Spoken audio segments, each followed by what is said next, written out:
Hi, welcome to Off Script. I'm Zach Lewis. And I'm Dr. Draper.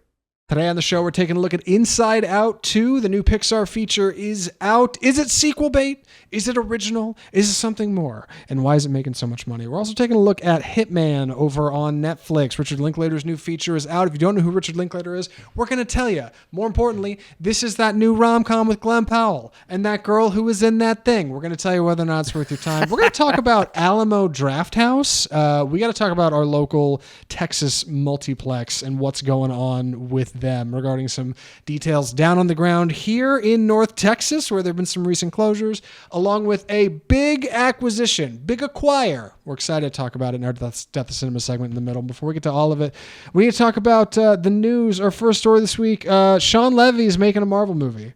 Maybe. Actually, apparently he's being eyed to direct the next Avengers film. Very exciting, Andy. Sean Levy, the guy who did is doing Deadpool Wolverine, right?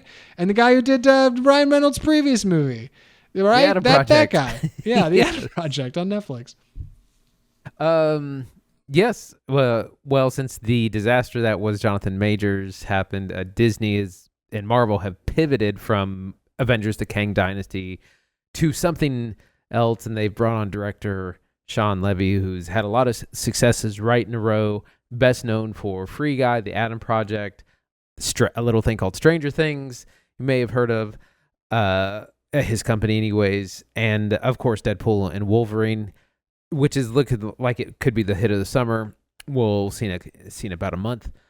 It's a big deal, and it's going to be exciting to kind of see where that goes. The script is being rewritten by Michael Waldron, who wrote the Loki TV show, which is really pretty good if you haven't seen it. So they're, the pivot away from Jonathan Majors and Kang is happening, and it's starting with Sean Levy.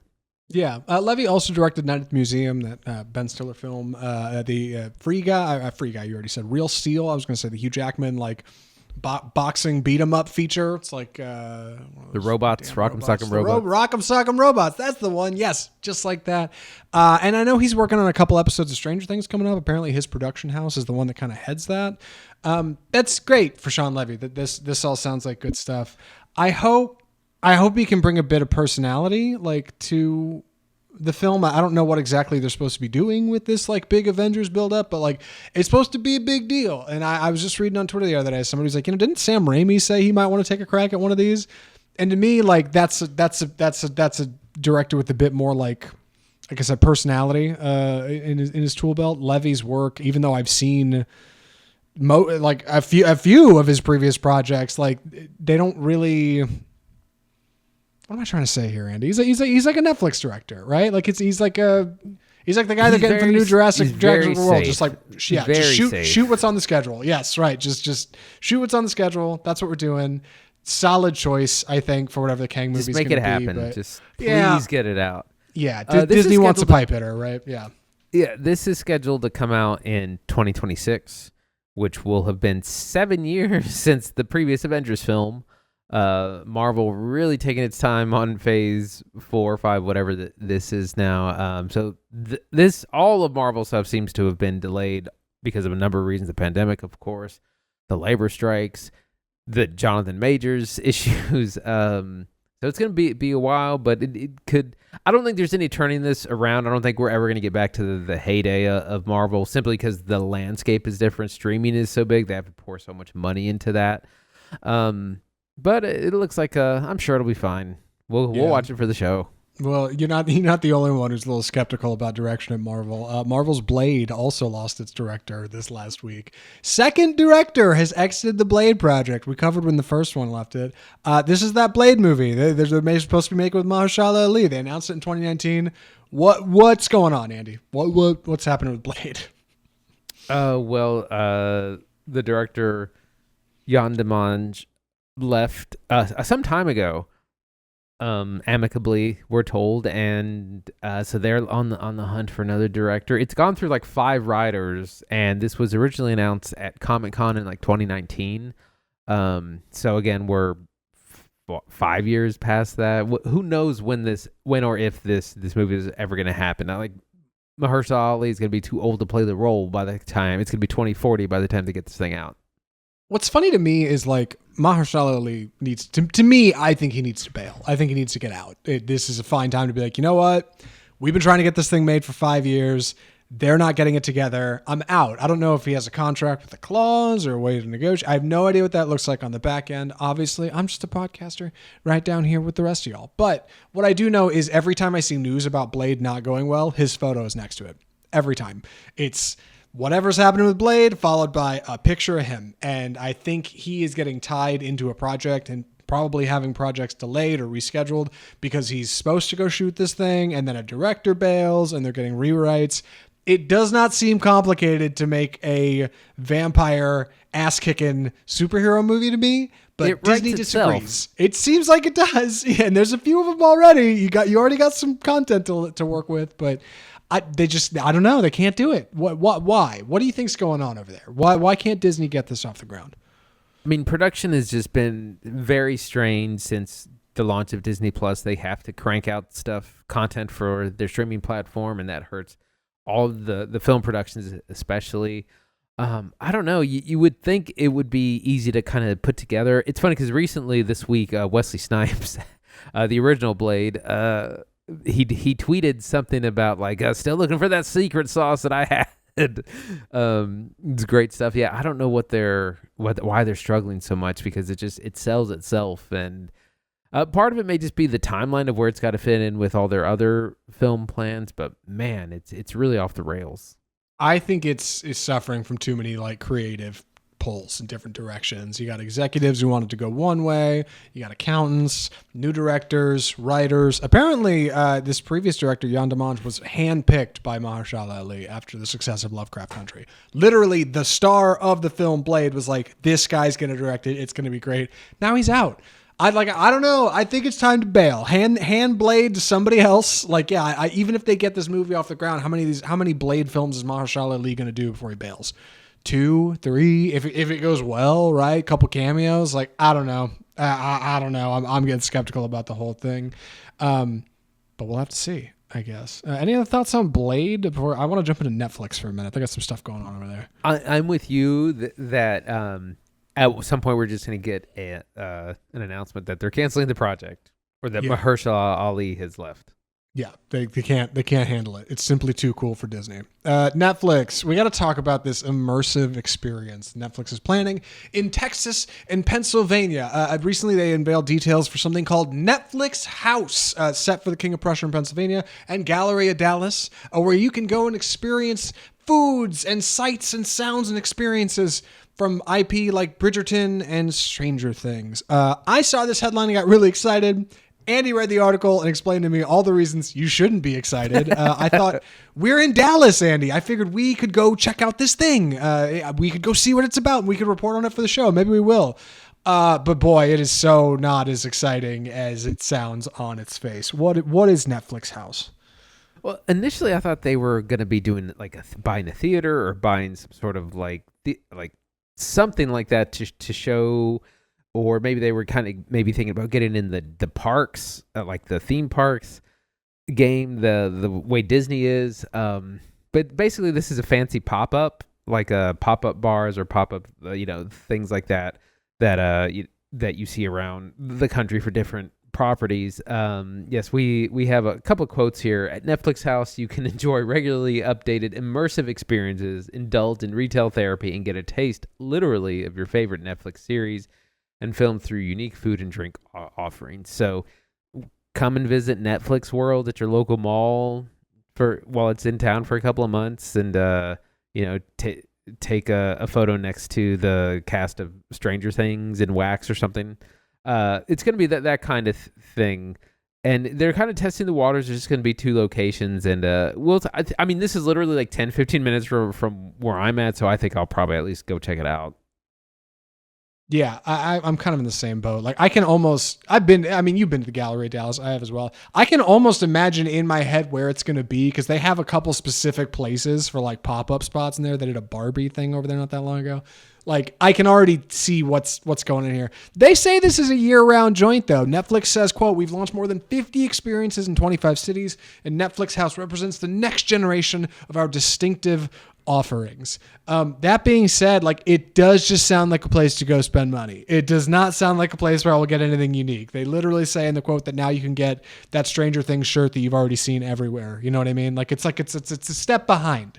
And maybe they'll have some cool things. I don't know, but I feel like Netflix has such a funny relationship with wanting you to go and experience the things they promote, but also stay home and watch Netflix, because that's ultimately where Netflix is best enjoyed, right? In the comfort of your own home. This is why David Fincher and Rian Johnson and Richard Linklater only get like a week in limited theaters when their movies for Netflix come out, because it's just enough to get awards buzz and they want you to stay home and watch it. So I think these will be much, much more toned down than is presented here. It sounds a whole lot. In fact, like, they don't have a whole lot planned here at all, and they're just going to rent some spaces, throw some stuff in, and see what sticks.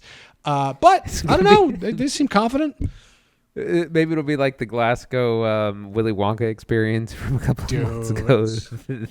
I mean, I'm low key, right? That's what it's going to be. It's going to be a whole lot of like, come here and take photos with your friends in front of the Bridgerton wall, and right? And then post merch, them. Yeah, and use hashtag Bridgerton, and buy a $19 Frosé Rosé that's named after some goofy freaking character, and it'll be great. Also, but I'm sitting here slamming it. Bridgerton's great, by the way. No complaints about Bridgerton. I got people in my house who love Bridgerton. But Netflix's handling of this, I think, is clunky. We'll see. Well, I mean, we're going to have to, one of us will slide in there and check it out, I'm sure. There'll be some big wait for a couple weeks. Be hard to get in. I don't know. Anyway, one more story this week from the box office. We got to talk about Inside Out 2's absolutely insane opening. Insane in the membrane opening. How much money did Inside Out 2 make this weekend, Andy? We had 155 million domestic, which meant nearly 300 million globally in its opening weekend. The biggest opening of 2024, surpassing, nearly doubling Dune 2, which was the biggest one up until now. Second biggest opening for an animated feature, behind another Pixar film, The Incredibles 2. Huge, enormous opening in a time when, man, it was looking rough in May. Like, no one was going to the movies in May, and it's kind of turned around a little bit in here June. Also because of Bad Boys 4 was actually really successful as well. But Inside Out 2, huge opening success. People are saying the B word might be on the horizon. It might hit $1 billion. I mean, it's got a bigger opening domestic weekend than Super Mario Brothers, and that cleared to Billy, so why not, right? I also know it's not in every market. There's definitely still some markets it has to premiere to, and they still cleared like 330 million, I was reading yesterday. It's absolutely insane. Why, Andy, did you and I, fingers on the pulse of cinema, not think this was going to crush? I have a good answer. I want to see what you got first. Netflix has really struggled in the last 5 years. Lightyear, which was their previous theatrical release, was a bomb. All the rest of their theatrical, they didn't have a number of theatrical releases because they went straight to streaming, and that kind of put people off as well. Netflix was just really struggling, and again, it's a sequel almost 10 years after the original. I thought the first one's probably my second favorite Pixar film, and it's like a perfect movie. And so I was really skeptical of this, but it's summer. You got to take the kids out to do something. So I think that's big. It's huge with families. Yeah, I was going to say, Andy and I almost historically, I think, undershoot children's animated features.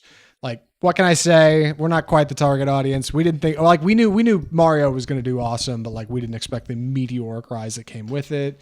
It's all right. And yeah, for what it's worth, no, I'll be honest, I was a little skeptical that the Pixar sequel was going to happen, only because we spent so much time digging through movie news and seeing tweets roll by about how Disney is desperately cloying for sequels and remakes to try to keep things moving, that when you finally see one come out and it's not even I don't know, it's just a direct numbered sequel, Inside Out 2, just like Toy Story 5 or Frozen 3. You can't help but be a little cynical when you look at it. But apparently, we're the only ones who are cynical, because the rest of the world cannot get enough of it. Huge opening. God, the biggest animated opening domestically ever was Incredibles 2, and this is only 30 million behind it. Absolutely insane. Runaway success, and good for Pixar, because they need the money and they need the W, right? Now they got a couple new features coming. They got Toy Story 5 coming in 2026, right? They'd be good. I hope that new original Elio keeps it floating too, because without good originals, you don't get sequels to originals a la Inside Out 2. That's what I think. Yeah, exactly. And, Yeah. and also, last summer's Elemental opened real weak, but ended up having really good legs. Played throughout the summer, ended up clearing $450 million or so. So Pixar, when it hits, is another kind of movie that just will this will play all summer, and people will go all summer to see it. So it's a huge success already. It's gonna only be bigger throughout its whole run. With that, we should probably just jump into the film proper. Andy's going to be taking the summer on this one, so I'm excited to dig in. And really quick, though, before I do, any other thoughts on the box office, Andy? I know it wasn't the only movie that came out, but boy, it's the only one that I seem to pay attention to. I mean, Bad Boys 2, again, it was a big opening last week, and it stayed in second place with just a 40% drop. Kingdom of the Planet of the Apes still doing well. I think it's cleared over $400 million, coming in at number 3, the Garfield movie. And number 4, again, another hit for kids animation. So the box office is healthy in June so far. Yeah, well, glad to see it. Hopefully it keeps riding through July. With that, we should jump into the film. Andy's going to be taking the summary on this one, so I'll step back and let him take the reins. Andy, please take it away. Inside Out 2. So this is the long-awaited sequel to 2015's Inside Out, which of course followed the anthropomorphic emotions of joy, anger, disgust, and sadness, and chronicled the kind of growing up of a young girl named Riley. As in that first movie, it's about her kind of moving cities and adjusting to all that, her learning to deal with all these different emotions. In this sequel, we see Riley grown up a little bit and entering adolescence. She's a young teenage girl. At one point in the console, there's an alarm that says puberty that goes off at one point, and these guys come in and change the console out, install a new one, and then a bunch of new emotions show up, including anxiety, voiced by Maya Hawke, not Disgust, envy, ennui, I can't remember them all.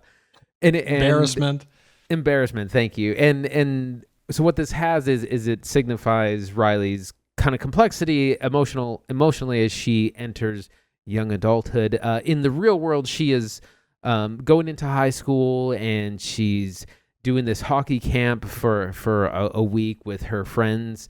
But she's really worried about making a good impression with the coach, with these older girls. She's a little embarrassed about like her young friends and their kind of immaturity and the things like the music they still like. And so she's trying to like fit in and be one of the cool kids and all those things that young people deal with as they grow up. And this is personified largely by Maya Hawke's anxiety, who kind of becomes the antagonist and eventually kind of takes over all the emotions, where everything is anxiety all the time. The original emotions, joy, voiced by Amy Poehler, have to go on a quest to help Riley find her sense of self again. And she's got to balance like these things with her friends, these new girls, the hockey team, all that stuff. A lot going on. Zach, what'd you think? So I was definitely skeptical going into Inside Out 2, and I'm pleased to report that it is better than I thought it was going to be, which is good. And I really liked Inside Out 1. I think that's part of the reason I was so skewed walking into this one. Outside of what I said in the news segment about reading about Disney just greenlighting sequels as fast as they can, sure, it's easy to be skeptical about the state of the industry, but when you actually go in to look at the art, to watch the movie, it's important to try to leave that stuff out. And I'm really satisfied to say that Inside Out 2 does manage to pull you in, I think, in the same way the first one does. This device of Riley having a larger story and a larger adventure, and then inside of her, a smaller, totally different set of characters experiencing a similar path, a similar kind of adventure, trying to keep her on track, is good stuff. Like, I think it's creative, I think it's colorful, and I think it has all the elements you like from a Pixar feature. I think the problems are more complex. I think Riley is a more complex character, which demands more complex emotions. I think that all makes sense. And I think also, if you're looking at it cynically, if you're looking at it like an adult watching a Pixar movie at 32 years old and looking for things to blame, admittedly, the plot structure is kind of similar to the first one. And I think that's okay. Yeah, like you go with what the kids like, you stick with it. I think it's good. I think Inside Out 2 is good. I don't think it's as good as the first one, which I think applies to most Pixar sequels. Now we should dig into why, because I don't just want to leave people with like, oh, Zach thought it was lame. That's not what I'm saying. I liked it more than I thought it would. Where do you want to kind of dig in here? Well, I wanted to start off with saying that I kind of feel a little similarly that I thought it was fine. I I had a hard time getting into it, and I think that's more of a me thing and less of the movie thing. It's been really well received. Lots of people love it. I saw it with a group of people who they were really into it, bawling, sobbing at some of the more emotional moments.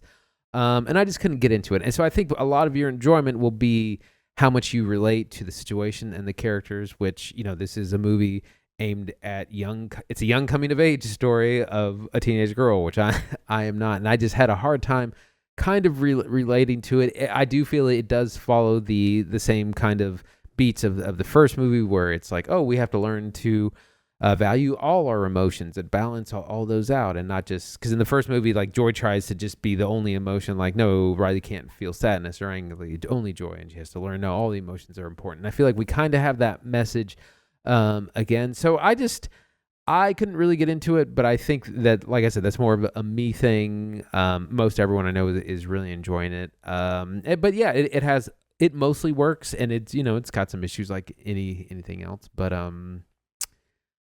I will start with this.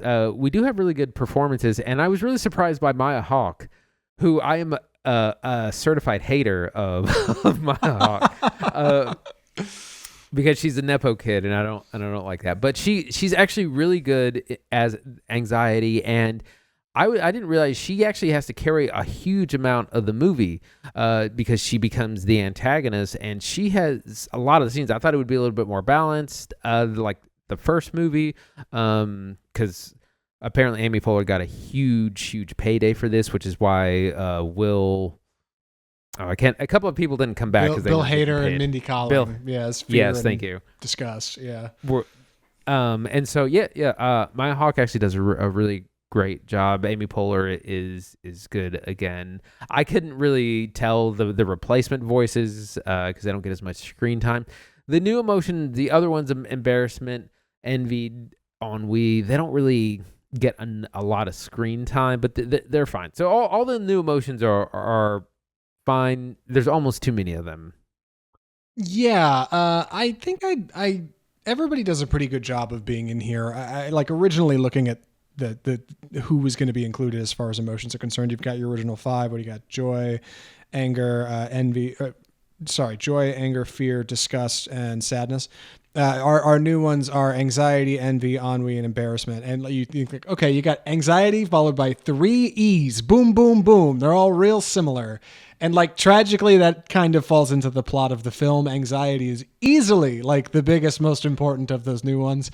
And I think that's good because, like, as Riley has gotten older and is moving into kind of the next stage of her life, like, she is presented with a new set of emotions and new problems to conquer and, like, new ways to try to tackle that. And ennui isn't just lazy, ennui brings sarcasm. And envy isn't just, like, jealous. Envy, like, sees things that they admire in other people. Like, each one of these new emotions has, like, an equal and opposite good side to them. And anxiety is unique because that would be something that would antagonize you against yourself, right? Like, your anxiety in facing a problem may lead you to doing something silly or dumb that may lead to embarrassment or sadness. Like, that kind of fits and, like, plays actually really good opposite joy, like Amy Poehler's, like, character from the previous film, right? She's back, and, like, I think anxiety being couched against her, against happiness, is really clever. In the first film, joy is kind of pushed up against sadness, and the two of them fall away from, like, the controls of Riley and the other emotions, have to try to stay there and manage things and realize ultimately that you need all of the emotions to function to make things work. This movie kind of falls into the same place. Joy and sadness exit the controls along with a bunch of other emotions, and then some of the other emotions try to hang out and kind of wrangle things without them.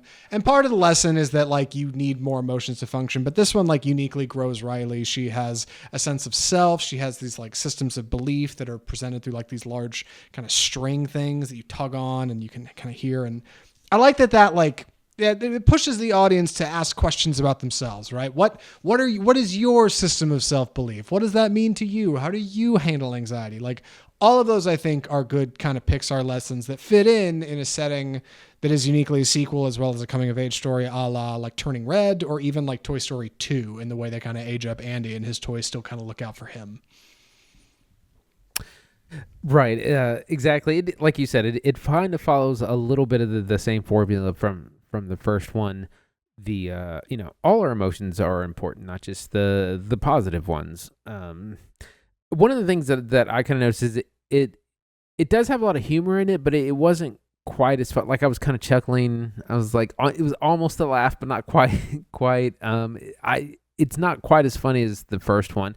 I also kind of remember being blown away by like the size and scale because like the depictions of like the mind or these big towers of glowing globes, and I remember at one point they're all crashing and falling over, and we kind of have other adventures that they're on the stream of consciousness across the sarcasm, and it's clever, it's cute, but it's not really super funny. I mean, some people were laughing a lot. I didn't really find it that funny, but it's fine. That's my description for this whole movie. Like, it's not bad. It's just fine. No, so I think Riley actually gets a better adventure in this movie. In the first film, she has just moved into a new town with her parents and doesn't really know anybody and still finding a way, misses her friends. And she starts to run away from home. Ultimately, they kind of catch her at the end, and then we have resolution.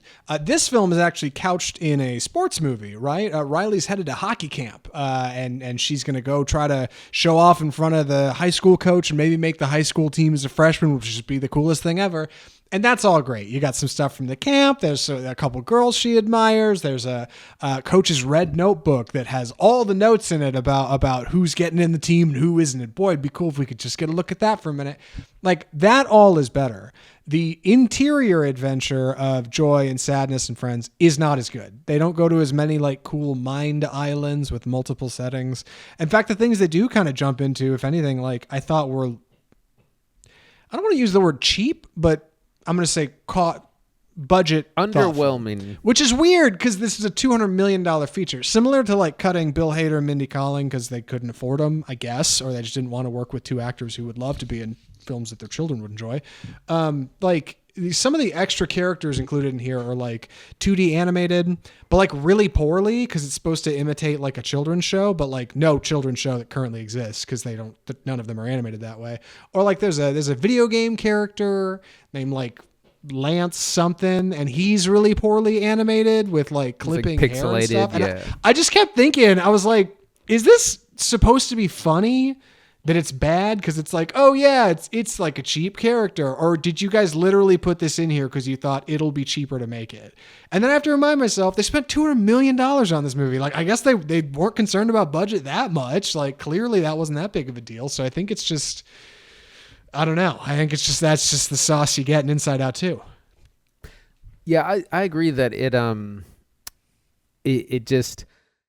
some of it feels kind of cheap, but it's not as funny as it really should be. Like, you can see the joke being set up and it just doesn't hit. What I was going to say is I agree that Riley's adventure outside of her mind is much more compelling than the inside stuff. Like I said, it's her coming of age, trying to be cool around these high school girls, and like there's some great examples of where like she's from Michigan or she's from Minnesota, and someone's like, "Oh, you're from Michigan, right?" And she doesn't correct them because she's too scared. She's like, "Well, I don't want to be correcting these people. I want those." So she just doesn't, and then they just call her Michigan. Hey, Michigan, like, and it's like not where she's from, and so that becomes a bigger thing, and just the way she's doing all this, like she has some success, like she's pretty good at hockey, but then she's like still too worried about impressing everyone, impressing the coach, making the team, having friends, and she ends up kind of alienating her friends that she's had for several years in favor of these cool high school girls, and like all that, the teen drama of that to me was much more interesting than stuff inside her mind. I was kind of like, let's get past this so we can get to the real drama. Yeah, and just like the humor doesn't hit quite as well as the first one, like I don't think the emotion does either. There's a couple points in Inside Out, the first film, that are tearjerkers. In this one, there's like one. I think there's points where people get more upset, but like ultimately, like it doesn't quite pop it doesn't pop quite as good as the first one did. And I don't think that's any kind of fault of this feature. I think it's hard to catch lightning in a bottle twice. And like Inside Out was genuinely a step forward for the studio. Like when it came out, it was just following like The Good Dinosaur. This was like a time when Pixar was not really hitting in the same way. And suddenly Inside Out feels like a genuine return to form. Very similar to like Toy Story, right? Like these smaller characters, they're trying to help a young person come into themselves. Like they kind of had that same DNA. You got the imaginary character, Bing Bong, right? From the first film. Like that's all really great. This one, like, because it's trying to tread the same ground, it doesn't get that same like flash of originality to it. Will children care? Absolutely not. Look at the box office numbers. They don't care at all. But if you're an adult walking into it and thinking like, God, that film hit so good back then, lower your expectations. I think you'll be pleased, but don't just expect a hard tearjerker out of the line, because I don't think it'll land for everyone. I had no less than 2 crying babies in my screening, which were never removed from the theater. I had a number of fathers in our theater that were laughing through like the climactic emotional sequence, which we're not going to spoil on the show. But it didn't fit at all, and I really didn't get it. I was like, is somebody seeing a joke I don't understand? Or like, it was really strange. I think this movie, like in its best moments, I think it encourages you to question yourself and look inside a little bit and ask how your emotions work and what your beliefs are. Like in its worst moments, I think it's easy to be cynical. But like overall, like I said, I think Inside Out 2 hits better than I thought it would. And I'm really pleased to say that. I am. I'm glad Pixar's doing good. Thank God. I hope they hire 1 million more animators, make 1 million more movies like this. But I also really like the originals. And as good as Inside Out 2 is, I don't think it hits as good as Inside Out 1. I don't know if anybody expected it to. Yeah, it's kind of hard to outdo a sequel, especially, I mean, that was one of the best movies of that year, if not the best movie of that year, according to some people. Really incredible, different approach to both the animation, the adventure, all that. And so it's hard to top that the second go around. It sure is. Not many other thoughts on it. I think we should leave the people to it. Andy, would you recommend Inside Out 2? Yeah, overall, yes. If you're the target audience for this, it's a family-friendly movie. If you're a fan of Disney, Pixar, if you liked the first one, probably going to enjoy this too. I think, again, how much you relate to it, how much you bring to it will probably have a lot to do with how much you enjoy it. I thought it was a little bit too similar to the first one, and it didn't hit as emotionally as the first one did. But it's got great voice acting, great visuals, and it's not too long. It's a fun time, and like I said, hugely packed theaters, so it's hitting with most audiences. I think you can wait for Disney Plus for this one.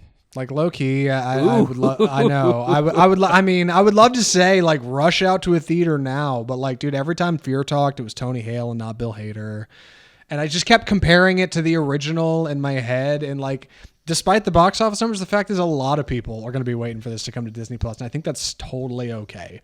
I don't think it's worth paying for the D box. I don't think it's worth paying to go see it in IMAX. Like I saw it on a standard screen and it was good. It was totally fine. And that's what Inside Out 2 is. It's totally fine. It's good even, but I don't think it's great. And I think the first film might have been great. And I think this is close, but it's no cigar. And I hope whatever they do with Inside Out 3, I'm sure another one's coming. I already read something about a Disney Plus series about dreams in the Inside Out universe. Whatever comes next, because they made way too much money to not make something new. I hope they can continue this without like continuing to lose the parts of what made that first one great. Because this is close, but I don't think it's quite there. And with that, we should probably move into our next segment. We are talking about, well, typically we talk about what's killing cinema on this segment. Andy, what do we call this? It's time for the death of cinema. And so we're going to be talking about Alamo Drafthouse, which had, in just the 2 weeks that we've been gone, have had some dramatic news. What happened first is all 5 DFW locations of Alamo Drafthouse closed with no warning. It was just popped up on the news. All 5 locations declaring bankruptcy, closed immediately, giving refunds for tickets. It happened like the middle of the week, and that was pretty shocking because we definitely hit Alamo Drafthouse a number of times throughout the year. But then not 2 or 3 days later, another big announcement came through that Sony Pictures had bought the entire Alamo Drafthouse brand, bought all 35 locations. And now Sony, for the first time in like 60, 70 years, almost 80 years, a studio will own a theater chain, which used to not be legal. Let me take you way back to 1948, the United States v. Paramount Pictures. The United States sued Paramount for basically anti-competitive, antitrust activities. It used to be a real dirty game where there used to only be like maybe 1 or 2 screens at a movie theater, and so the studios would just sit on it and just only play their movies and only things that they had produced, and it was a way to block other studios from, different markets. And eventually that was broken up. The government said you can't own both production and distribution, but that was changed back in 2020, just because things are so different now. We have streaming, we have multiplexes, so much different landscape. And yeah, Sony Pictures has bought Alamo Drafthouse, and we don't know much more. We don't know what they're going to do with their plans, but they're in the theater business now. Believe it or not, a while back, a young, bright-eyed, bushy-tailed college student named Zach Lewis took a media law and regulation course. It was taught by a lawyer at my local school, and it was part of getting a degree in radio, television, film. Fortunately, I do still use parts of that professionally, so I think it was totally worth it. But that being said, I also can lean on it for this podcast. And I remember specifically learning about USB Paramount and 48. This was a big deal because it stopped something called vertical integration. The idea that these studios could make whatever they wanted and then distribute them exclusively in a kind of cornered market scenario where people have nothing else to watch but what they want. And you can corner the market, and if you can corner distribution, then you got it all, right? And that wasn't okay. And Andy's exactly right, because there was like 1 or 2 screens at every theater. So it didn't really work if Sony owned every theater, right? Because they would just run Sony movies and that would be that. But now we have multiplexes and we have streaming services and things are different. So in 2020, they changed it because one could argue old legislation does not always apply to the modern day. Maybe we should change with the times, but things changed. It's not that way anymore. And now Sony is the proud owner of the 7th biggest movie chain in the United States. 7th biggest might sound small in your head. You might be like, that's not that big of a deal, but they only have room to grow. People like Alamo Drafthouse. Maybe not in Dallas where they seem to be floundering, but I think they'll come back. I think they'll come back in a big way. In the meantime, I'm really sad they're not here. Yeah, go ahead.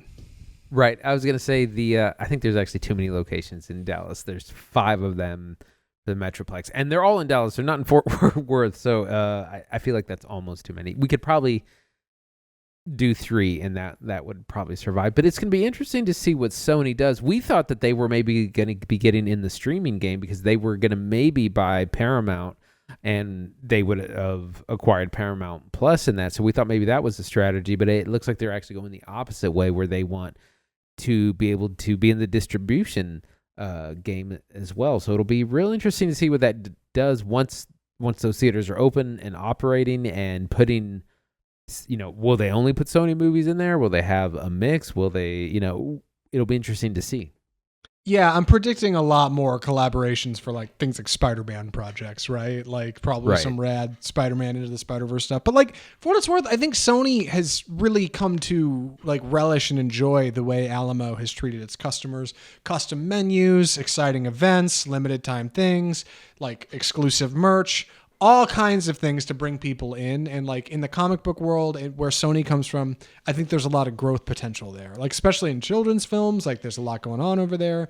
I think they like what Alamo has to offer. And you're right, like uniquely Sony is not in the streaming game. Sony does not have a streaming service. They license their content out to all the other streamers. Therefore, Sony is the only one not losing money in streaming. So they've got the capital to make a move like this. I know Amazon had kind of worked on maybe getting into the theater space, but I don't think we've seen any big commits. And I do want to say briefly a shout out to my old job working at AMC. I worked at a Lowe's theater, which AMC had purchased from Sony because Sony owned it back in the day. And if you're thinking, how could Sony own a movie chain if they didn't do this until 2020? It was like Sony projectors. It was the damnedest thing because Sony has a whole technology division. So like it wasn't any of their motion picture side. It was just their projectors. They wanted Sony projectors everywhere. So they bought Lowe's theater chains like PepsiCo buying Taco Bell. It was a real thing. It was nuts. But now we are in a place where things can happen. With that being said, Andy, what do you think this means for Alamo Drafthouse? Are we looking at increased prices, limited menus? Are they running Morbius every weekend? What do you think is going to happen? I'd like to see those prices come down, honestly. Me Alamo too. Gotten Yeah, dude. really expensive. It was like $16 for a matinee. The menu had gotten more expensive, like really out of hand, like $8 for a soda kind of thing. Like it was really unreasonable to eat there. I love that theater, but man, like it was just so out of hand price wise. So I'd like to see the price come down. I'd like to see more locations for sure. I'd like to see it compete with the bigger chains like AMC and Cinemark a little bit more. But it's it's an exclusive kind of experience. It's discouraged from bringing like young children if it's not like a mom and baby screening. They have a menu and adult beverages, and so it's a different kind of approach. So it'll be interesting to see what they actually do and when these DFW locations are going to reopen. I know. I don't know what's going to happen. I do want to have a quick conversation about like where we think things might be headed industry-wise. I realize quick conversation is not the best way to pitch this to Andy, who I haven't talked to about this prior to this episode where we're recording this right now. But while I'm thinking about it, Andy, I saw a clip of acclaimed director Kevin Smith. I might have sent this to you.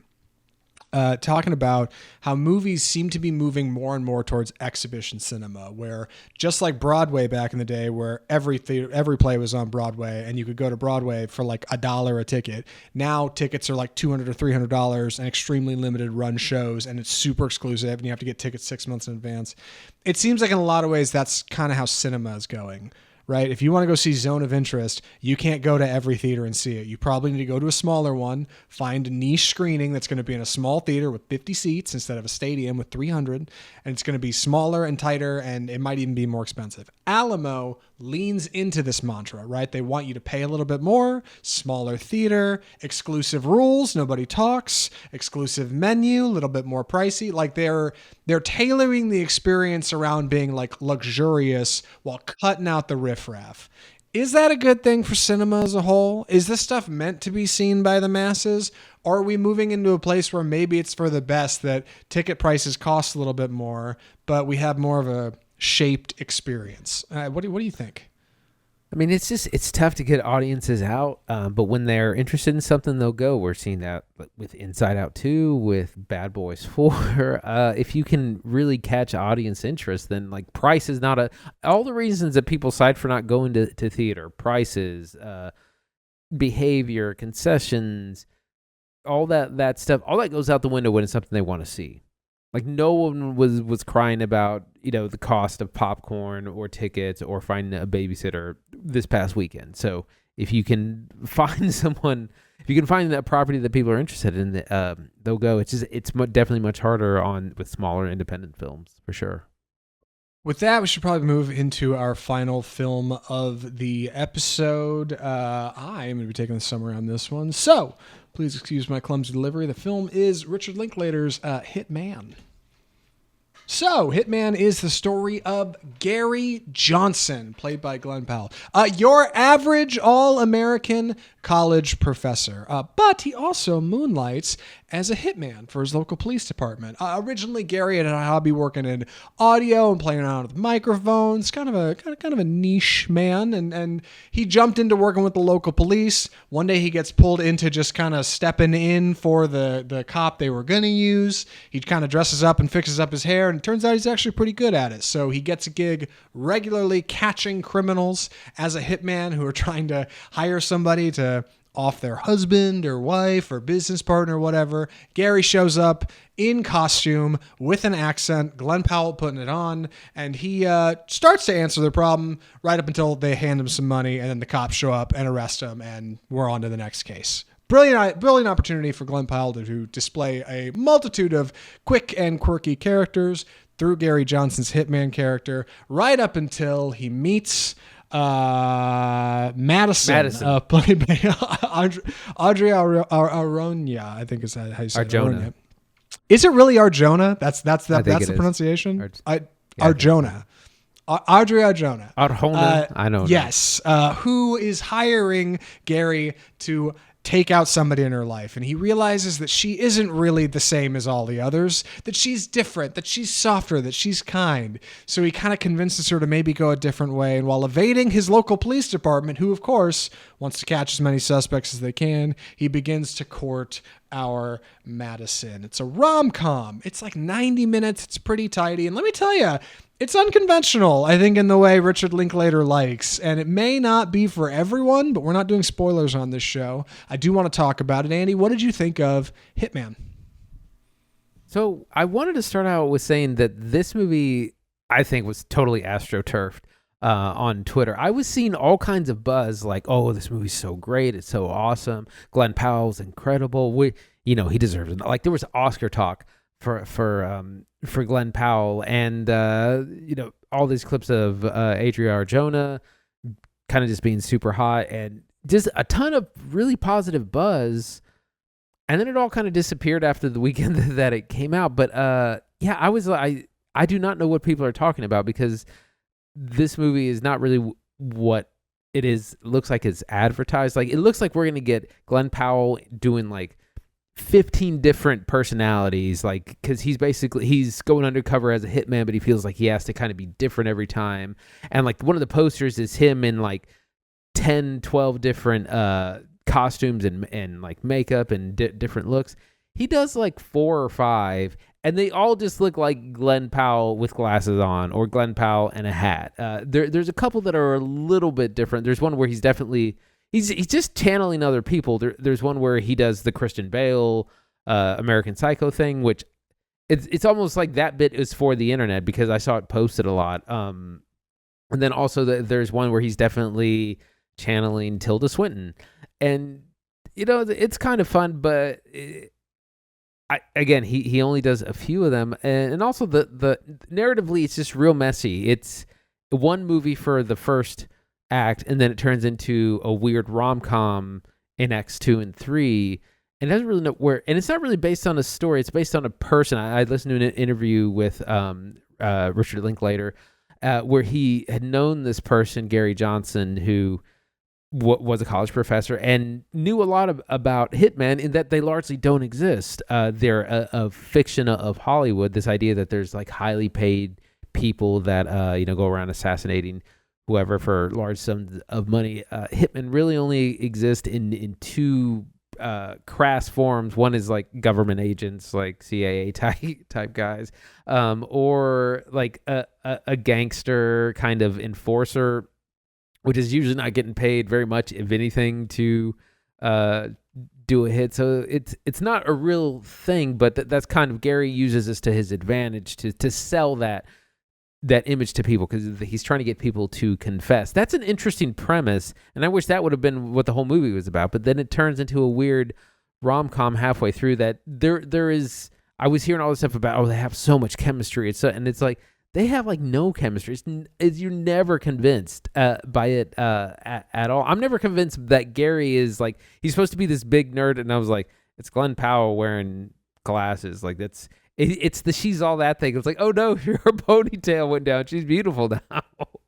Yeah, I think like Richard Linklater's Hitman is one of 2 things. I think it is either a really clever read at like the value of identity to yourself and to others through the lens of Gary Johnson, somebody that Linklater knew and identified with, like somebody who seemed to understand people and be able to approach them in a multitude of different ways.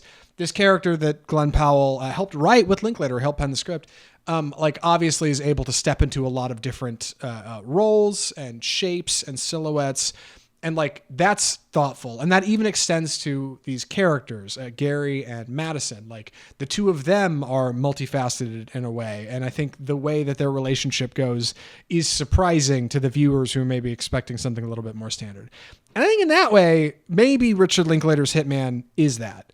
But on the other hand, I think Richard Linklater's Hitman might be clumsy and may not have stern direction and may lack like specific tone, especially in its second and third act. First act's great. Glenn Powell is a ton of fun. He dresses up as like 10 different people. You're right. They're all little clips, right?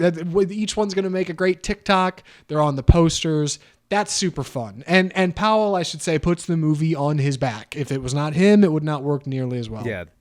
Like he clearly cared about it. Yes. Again, help pen the script. This is something that's really important to him. Powell rocks. No complaints about Powell. But like following that, I do not understand some of the decisions that happen in this script. And then getting to the end of the film and seeing the like, you know, during the credits, like this was based on a real person and pictures and stuff. Like it leaves an unsatisfying, I think, taste in my mouth. Like I didn't really enjoy the end of it. And it's like, that's kind of a bummer because I think it starts strong. It just doesn't get there. So, well, especially, I mean, Richard Linklater has such an incredible filmography. He's done Boyhood, A Scanner Darkly, the Before series, trilogy, I believe. I mean, he's like an institution of modern cinema, and to see him reduced to Netflix, you know, like their model, which we see this all the time. They spend a lot of money on stars and directors, like they get the names and then they take shortcuts everywhere else. The script, the production, some of this looks really cheap. You can tell they're on set places and not on location. A lot of it is inside. There's not a lot of like action sequences. Like it's like, oh, this is where you're cutting corners so you could pay Glenn Powell to be in this. And it's frustrating because there is an opportunity. Like imagine if you actually gave him like 6 or 7 characters that were really different, that he really had to dive into as an actor to really be different. Accent, look, like, because most of them are just like, well, they're dudes. They're just different dude bro variations that he can do, and he can kind of change his voice. Somebody just kind of put on glasses and a hat, and he's like slightly different. But like the premise is great, but just where it goes is just like, what are we doing here? Yeah, like all the different personalities are almost like just for marketing, and they just picked them up in reshoots because each one's only in the film for a couple of minutes, and without them, you got another 98 minutes of film left that isn't really filled by anything certifiable. But I do want to say something that I think is important in here, something that is valuable, is like the art of like double talk. That's a big part of Hitman. Like having a conversation. Glenn Powell's Gary Johnson will be in character as, let's say, Ron, who is kind of his primary identity. That's who he courts Madison through. This kind of rough and tumble, no nonsense guy, very confident, slick back hair. It basically looks just how Glenn Powell looks all the time, right? That's probably the most Glenn Powell-esque character. He is talking to a suspect, and the suspect will be talking to him not knowing that he's a cop wearing a wire, right? Or representing the police wearing a wire. So often Gary will have to speak as Ron to the suspect, knowing that the people in the truck outside can hear him and are waiting to hear the evidence for them to come in and crash the doors and get the suspect, while also trying to convince the suspect to pay him. This starts in just a couple of immediate examples with these characters that he plays. This extends to most of his relationship with Madison, along with his coworkers, including Jasper, played by Austin Emilio, who's a Linklater favorite. He was in Everybody Wants Some with Glenn Powell. He's great in this movie. That man needs more work. He's great. He's probably the other best part of this movie. He'll be trying to, Glenn Powell, Gary Johnson will be trying to like dupe one group and sneak by the other and say something to one person that really means something different, but he's wearing a wire, so he has to say it this way. It reminds me of like those Sopranos scenes when like Tony figures out that a character's wearing a wire and he's like not really talking around him because he knows like, I can't say how I really feel because then I would be caught and that would be bad. You get a lot of that in this movie, and that stuff I think is fun. But it also just leads to a lot of dialogue. It's a lot of talking. It's a lot of talking. A lot of talking, and it's a lot of doublespeak, and it's a lot of you sitting in your chair going, wait a second, what are they talking about now? Whose lie is who perpetuating here? Why does this character think this? And maybe that makes it worth watching twice, but personally, I think it makes it painful first time. Yeah, I was going to say, it really moves too quickly in the beginning. Like, in the opening scene, he's like, oh, I teach philosophy at the local community college, and I'm a hitman. And then within the first 5 minutes, they're like, "Oh, our regular guy who plays the hitman isn't available. Gary, do you think you can do it?" And he's like, no." And then he goes in there and is like a different person, and is like perfectly suave and confident. Right. And I was like, this is a great setup. It would have been so much better to see him trying to progress into this role, like have him totally bumble it a couple of times and then kind of get better at it. And like I said, the premise is the much more interesting part, but again, they got to get to the premise too quickly, which is usually not the complaint I have. Usually I'm complaining about like the beach makes you old 45 minutes in. Yeah. It just moves so quickly. And then Adria Arjona's character is introduced in Act 2, and then their whole relationship is super rushed. It's just it's a rough script. It's a great idea. It's a great premise. Poor script.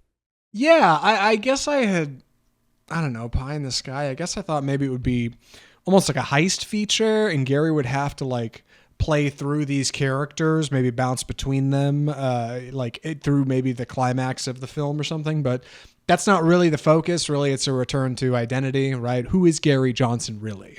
Who is the man under all the characters? Which is about as delightful as you would expect from like a sub 2 hour rom-com on Netflix. It's weird. Like, I guess I feel like I see Richard Linklater on there, and I think it's going to be something it isn't. Probably shouldn't look too heavy into it. But yeah, man, like my man's got a steam. This feels like it reminded me like one of those COVID films, right? Like it reminded me of like a film you shoot during COVID when you only have like 5 sets and it's like all dialogue. I mean, God, they have like whole functional crimes in this film happening completely off screen and only told to you through dialogue. It's like baffling. Like you guys didn't even want to go shoot like a couple. You don't want to send a second unit director to get like a gun flashing for a scene or something. Like, no, we're just gonna have characters talk through it. Like, I think the comedy works in its better moments. Powell's great to look at. Man's easy on the eyes. No complaints there. But I don't know, man. I was uniquely disappointed by Hitman, and that's kind of a bummer. Any thoughts on it? I feel like I should probably start curbing my enthusiasm. I'm ready. Andy, would you recommend Hitman? I'm going to say hard pass on this. I did not enjoy this at all. It's a full 2 hours. Thought it was really boring. Could not stay off my phone. It starts promising. The premise is interesting. Someone being a fake hitman to get testimony out of suspects. That part is fun. The rom-com doesn't work. Their chemistry doesn't work. Glenn Powell is great. He always does have a lot of charisma on screen. He is fun, but it's just too long. It's boring. It's not even put on while you do laundry kind of thing. Just hard pass for me. Yeah, I don't understand what exactly Linklater was going for here. Like, it reminds me of like looking at a Renaissance painting in an art gallery and be like, man, Monet really killed this. And then they're like, oh no, Monet had like assistants do this, dude. He didn't actually paint it. It's like, was he asleep at the wheel? Did he have somebody else making this movie? Like, it's too small for him. I expected something bigger. I expected something bolder. And Andy, you're right. Like, I don't know about the AstroTurf, but my God, I read people on Twitter being like, this is an Academy Award winning film. And then I'm watching, I'm like, what are you seeing that I'm not seeing? Like, what am I missing here? Like, we review rom-coms on this show. I'm warm on Glenn Powell. I wanted to walk in liking this movie, but like, it just does not cut the mustard. Hitman's fine. Like, it's fine. That's what I think. I think my mom would watch it and then hit me after and be like, I can't believe that's how the movie ended. What the hell was going on in this thing? And that's how I feel. I'm like, I don't know. Like, did I miss something? Do I lack media literacy? Maybe I do.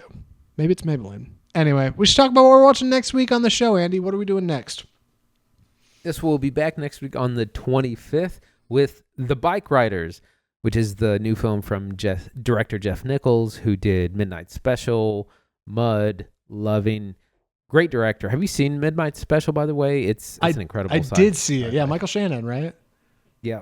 Yeah, it's good stuff. And that of course, stars, The Bike Riders stars Tom Hardy, Austin Butler, and Jodie Comer as people in this motorcycle gang in the Chicago area in the 1960s, based not on a book, but a bunch of photographs or like a photo album that a photography student took in the 60s of these motorcycle gangs and kind of recorded them, got to know them, and they crafted a narrative around these people. I listened to an interview with the director not long ago. This was supposed to come out in the fall, but because of the labor strikes, it got delayed to the summer. So we're really excited about that, the Bike Riders. And then we're going to be looking for TBA streaming. There's not too much out. So we'll let you know what we're watching. Some other things that are out this week, just FYI, The Exorcism, which is Russell Crowe's latest film, which last year he was in a movie called The Pope's Exorcist, and now he's in one called The Exorcism. So I don't know how he's in all these religious horror films, but he is. And upcoming the following week, we'll be looking at Kinds of Kindness, A Quiet Place Day 1, and just FYI, Horizon: An American Saga comes out on the 28th, which I think that's going to be a huge bomb. I love that Russell Crowe is at the stage in his career where he will not change himself at all for a role. I think he will only get worse. Yeah, right. He'll just take the most expensive project, that like the thing he'll get paid the most for, where he does not have to change in the slightest. And I think the Exorcism looks like that on screen. Like, and then Pope's Exorcist, similar thing. He was just like, you know what? I really liked wearing those clothes in the last bit. If the fit's the same, I'll just do that next movie too. Like, that's fine. Pope's Exorcism looks fine. I'm sure it's fine. Horror heads will appreciate it at least till Quiet Place Day 1 comes around. And I'm stoked for Bike Riders. Who doesn't want to see Tom Hardy doing voices? I can't wait. If you enjoyed the show today, if you like what we're doing here on Off Script, you want to support us, maybe throw us a like or a comment or a rating or a review or a subscribe. All those things podcasts tell you to do. All those podcasters, go do one of those things. It means a lot. I really mean it. For me, being like, oh, just go participate. Like, engagement means a ton. It really does, and we really appreciate you guys being a part of it. If you're listening to the show on iTunes, Google Play, Spotify, iHeartMedia, wherever you're at, go ahead and hit that subscribe button while you're here. Just pop on your phone screen and hit it real quick. Boop, boom, done. Right there, that is. You've done it. Congrats. And we'll be with you next week to talk about Bike Riders and probably something else. If you're watching on YouTube, big things going on YouTube. Hit that follow button, subscribe, like channel, comment, subscribe. You know, just share with us how you're feeling, I guess, in some capacity. And you can check out our website, offscriptfilmreview.com. You can email us correspondence directly at mail@offscriptfilmreview.com. All these are social media junk, Facebook, Spotify, Twitter, Instagram. We're around, and you can find us for episode 257 next week when we're talking Bike Riders and a mystery film. So, from all of us at Off Script, the home of bold cinema, I'm Zach Lewis. And I'm Dr. Draper. Thanks for watching.